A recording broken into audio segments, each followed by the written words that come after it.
What's up? What's up, guys? It's me, Sean John. Welcome to the channel. Hit subscribe, hit thumbs up. Thank you so much for being here. If you are out there really quickly, if you are new to the channel, you have not subscribed, please consider subscribing. Please consider smashing a thumbs up. Welcome aboard. And also, if you are out there and you have a service business and you would like to convert your service business into a thriving middleman business where you no longer have to do the work, but you still get paid. If you have a moving service and you want to stop doing all the moving and start partnering with other moving companies and still making a bunch of money without doing any of the work, then you need to be in the free live training coming up Thursday night, 7 p.m.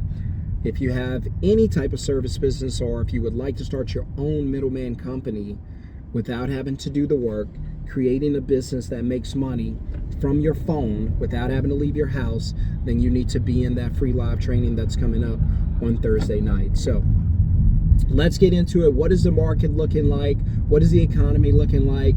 Where is it headed?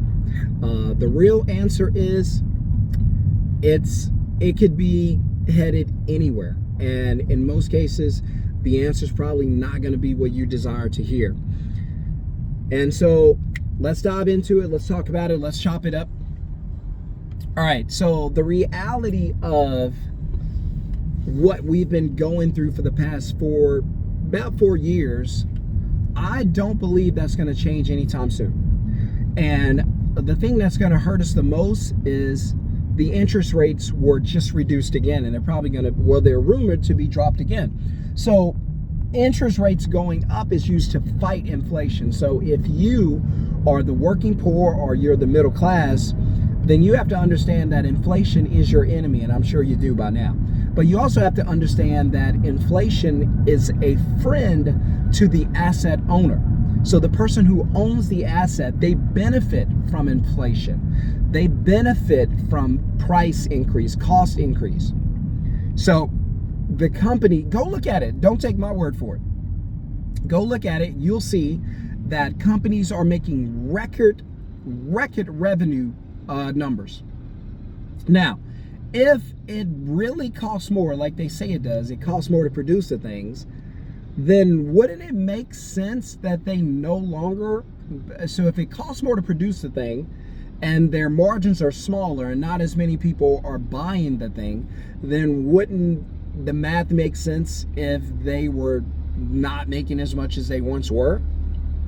But if they're making more than they've ever made before, then there might be some, I don't know, something going on with the math. The math ain't mathin'. Right? So that tells you that, well, that tells you there's some greed out there. Yes, of course. But it also tells you that inflation is a friend to the rich and the wealthy. So if you own, and there, by the way, there's nothing wrong with being rich and wealthy. Don't get me started on that. Being rich does not make you a bad person and nothing like that. If you think that way, you'll never be rich. There's nothing wrong with being rich, nothing wrong with being wealthy. And so the person that owns the asset, they're the ones who are benefiting tremendously from inflation. Whereas those of you who are consumers, not producers, but if you are a consumer and you have to purchase the liability, it's an asset to some, it's a liability to you.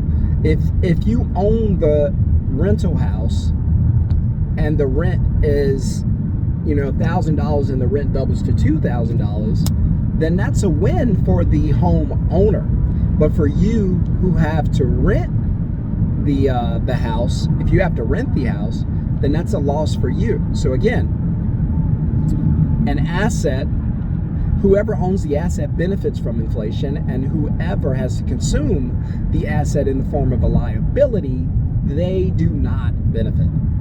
So when people tell you they're working to get rid of inflation, just pay attention to who's telling you. Is it the asset owner? Then they're lying to you. If it's if it's a person who owns the apartment complex and they're telling you they're fighting inflation, they're lying. So inflation helps and hurts. So If you are in a position where you have to consume the liability, then of course it's going to hurt you. So what do? Well, there's a few things you need to do. Number one, you need to get financially educated. The reason you're in the position you're in is because you're not aware of the things you don't know. You don't know what you don't know, right? And it's hurting you. But you don't have to stay there.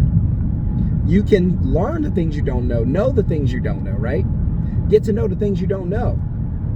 So you can start benefiting from this, so you can take advantage of this. So you can do the things that need to be done.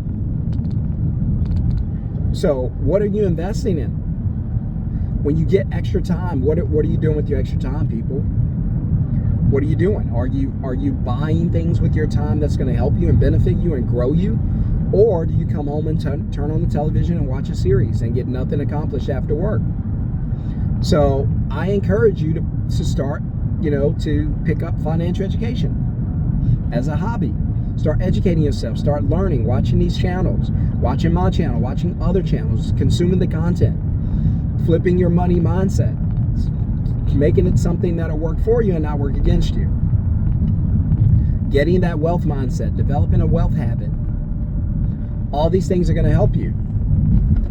So you have to start working on these things. Money mindset matters. I'm telling you it does. If I give you $1,000 right now, and your money mindset is when I ask you, hey, now I'm going to give you a check for $1,000, what are you going to do with it? And if your mindset goes to, man, what can I buy with this $1,000? Then you have a consumer mindset, a poor mindset, right? And you're financially challenged. And as long as you think that the purpose of money is to buy things, you're never going to get financially free, because every time we give you money, you'll just buy things. If I give it to you and you say, I'm going to use that $1,000 to try to make another $1,000. All right, now you have a wealth mindset, right? You're not eating the fruit, you're planting the seed, right? So you're not. Most people ask for the fruit. You don't. You ask for the seed. So what are you going to do? Are you someone who needs the fruit, or are you someone who needs the seed? I used to be the person who needed the fruit. I want to eat.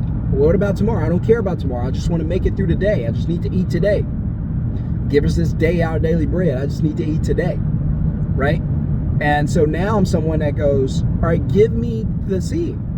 I'm going to plant this seed. I know I won't eat for a year off of this tree, 2 years, maybe 3 years off this tree, but that's okay, because when that fruit shows up, not only will I be able to eat, I'll be able to feed the village. So all that comes with mindset.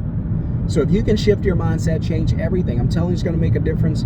I'm telling you, it's going to change your life. But you got to be willing to flip that mindset. And it's going to be an amazing, amazing thing for you. But as long as you believe the lies of the middle class and the poor, you believe that money is something you buy things with, money is something that you use to pay bills. As long as you believe that, then it's always going to be fruit for you that you're just going to consume. But when you flip that mindset to, wait a minute, money is something that I can plant. Money is a seed. And if I plant it and I nurture it, then eventually at some point, I'm going to benefit from this. It's going to produce a tree, and it's going to produce fruit. And then I'll be able to produce a tree and fruit over and over and over. But if I consume the fruit, there is no seed. I eat the seed with the fruit. The seed die with the fruit. And so my advice is to plant the seed. That comes with changing your financial conscience, becoming financially aware, shifting that mindset from the mindset of a consumer to the mindset of a producer. And if you can do that, I promise you, your life's going to change. It might not change overnight, but it's going to change to where money is no longer going to be your enemy. Money's going to be your friend. I want to be friends with money. I don't want to fight money. I don't want to go to war with money. I don't want to look at my paycheck and go, man, I can't afford this. I can't afford that. This is my life. I don't want to do that. You guys hear me all the time. I don't like jobs. I don't look for jobs. Nothing wrong with jobs. I've done plenty of them. But I don't want to look for jobs anymore. I don't want to have to. I don't want to love paychecks anymore. That stuff is prison. That takes you away from your opportunity. That takes you away from your greatness. How do I know this? Because A paycheck requires you to have a job. A job requires you to sell something to get paid. What are you going to sell? The most valuable thing you got, time. Some of you are out there selling time for minimum wage, not realizing that time is the most valuable thing that you possess in this world. Well, outside of your soul, which transgresses this world. But the most important thing you have here is your time. On this earth is your time. And you're running out of it by the hour, by the minute, by the second. But you're willing to go down to this work and sell your valuable time for $10 an hour, $20 an hour. They can't afford my time. They can't afford it. I'm paying you too much money to come to this job. My time is worth more than this paycheck you're giving me. So here's what I'm going to do. When I go home today from work, I'm going to start working on something that can give me my time back. I'm going to buy back my time. That's right. I'm going to build something, plant a seed, build something, nurture it, let it grow until it produces cash flow. And then I'm going to fire you because you require too much of my time. I told my wife one day, I was like, yeah, I can. We were paycheck to paycheck not long ago. I was like, yeah, I can go get a job, but it's going to take up my time, and I'm not going to be able to build the business that can set us free. Fast forward just a few years, I built a business that set my wife and my kids free. I'm just telling you, all of it starts with how you think. You can change the way you think. You can change the way you live. You can change everything about your life. So I hope this video helps you, encourages you, motivates you in some way. If you guys want to learn how to start a middleman business, feel free to be in the free live training. All you have to do is click the link that's in the comments below for the Zoom class or in the video description. Just grab that link or put the word middleman in the comments to get the link. Got to have that Zoom link to be there. Don't miss it. It's going to bless you. It's going to change your life. Whether you start a middleman business or not, you still should be there, because the things I'm going to teach you in the training, I'm going to teach you financial education plus how to start a business from your phone. So if you don't want to start the business from your phone, don't worry about it. Be there for the financial education part. And if you want both, perfect. Come there. I got some good news for you, and I'll break it down for you, and you're going to win. All right, I got to go. It's my wife's birthday, so we got a great day planned, and we're going to have a great day with a lot of good energy, and I hope you guys have a wonderful, blessed day, and get the most out of this life. You're running out of time. Trust me. You're not going to be here forever. You're running out of time. Do what you can, while you still can do it. All right. Have a blessed day. Hit subscribe, hit thumbs up. See you guys on the next video. Peace.